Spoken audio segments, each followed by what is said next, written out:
Hello అండి, good morning. ఇప్పుడు తెల్లవారైంది. మీకు ఉప్పిండి అంటే బియ్యం నూకతో ఉప్మా చేస్తున్నాను.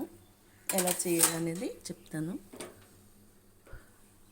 ఇప్పుడే తెల్లవారిందండి, సూర్యకిరణాలు మా ఇంట్లోకి వస్తున్నాయి. ఇదిగోండి, గ్లాస్ రవ్వ తీసుకున్నాను. ఇందులో కావాల్సినవి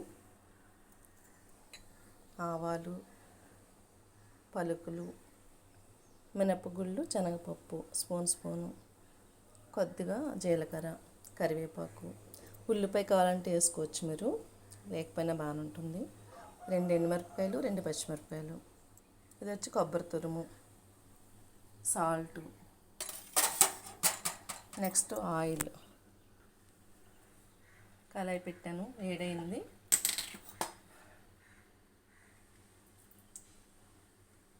ఆయిల్ వేస్తాను. ముందుగా పలుకులు వేస్తున్నానండి. ఓకేనండి, పలుకులు వేపి తీసేస్తాను. తర్వాత ఆవాలు వేస్తాను, మినప్పప్పు, శనగపప్పు. పప్పు వేగిపోయింది. జీలకర్ర, ఎండుమిరపకాయ, పచ్చిమిరపకాయ, ఉల్లిపాయ, కరివేపాకు,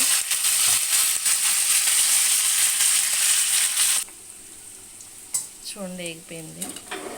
ఇప్పుడు గ్లాస్ రవ్వకి 3 గ్లాసులు వాటర్ వేస్తున్నాను. సాల్ట్ వేస్తున్నాను, సరిపడా సాల్ట్ వేసుకోవాలి. చూడండి ఎసరు మరుగు పెట్టింది. అలాగే రవ్వ చెప్పాను కదా, ఇది లైట్గా డ్రైగా ఫ్రై చేయండి, లైట్గా ఎక్కువ చేయకండి. ఇప్పుడు వచ్చేసి నేను రవ్వ వేసేస్తున్నాను.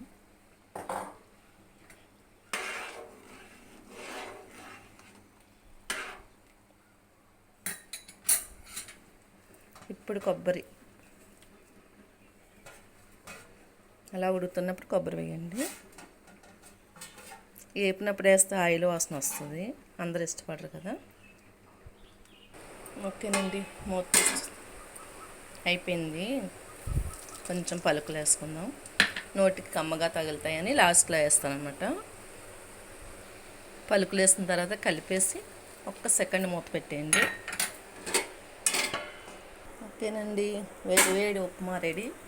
దీనికి ఒక పెద్ద స్టోరీ ఉంది. మా చిన్నప్పుడు మా నాన్నగారు పొలంలో వర్క్ చేస్తారు కదా, కూలీలకి ఉప్మా చేయించి టీ ఇచ్చేవారు 3 ఆ టైంకి,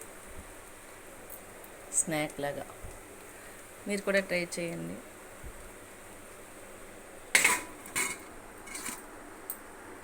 థ్యాంక్ యూ.